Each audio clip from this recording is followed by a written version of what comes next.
Once there was this boy, Charlie was his name. He really liked to draw while other boys played games. He always drew the same thing with the same pens and all. His imagination was big, even though his hands were small.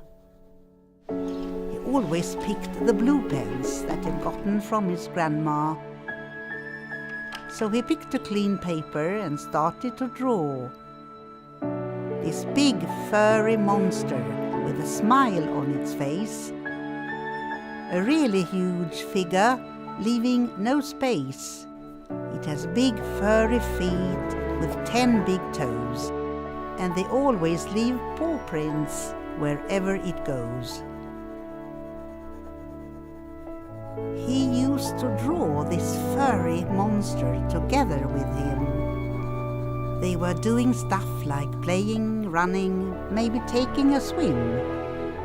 It had horns and a tail and was colored in blue, and it spoke this kind of language only Charlie knew. 'Cause this big furry monster was more than just a painting.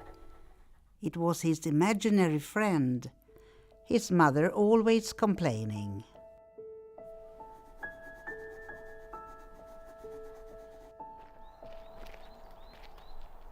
She was afraid her son was on the edge of being crazy.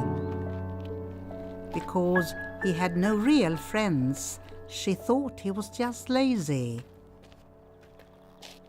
But Charlie wasn't lazy, he just didn't like the guys at school.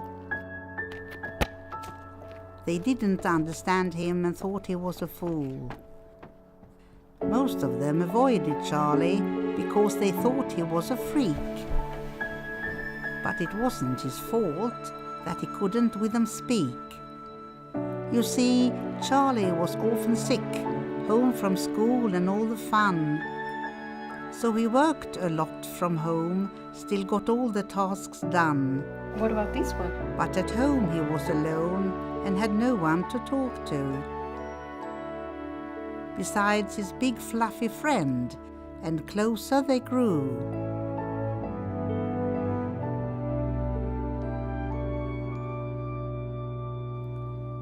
But this one day Charlie felt worse than the day before. He said that he felt tired every day more and more.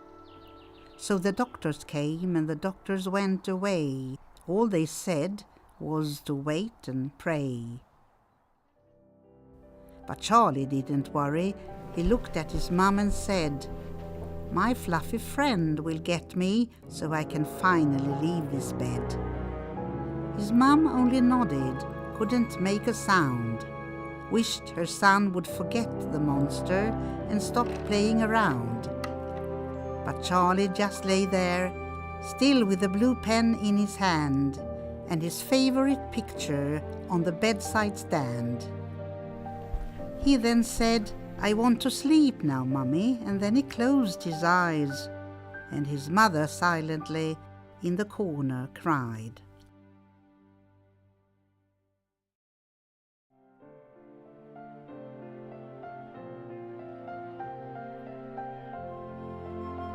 It was a summer day when Charlie fell asleep. The grass on the ground was green and deep. The sun had just started to set between the trees, and it shone on Charlie's window together with the warm breeze. But on the bed in Charlie's room there was no little boy. Only a pen and a paper on the windowsill and the feeling of joy.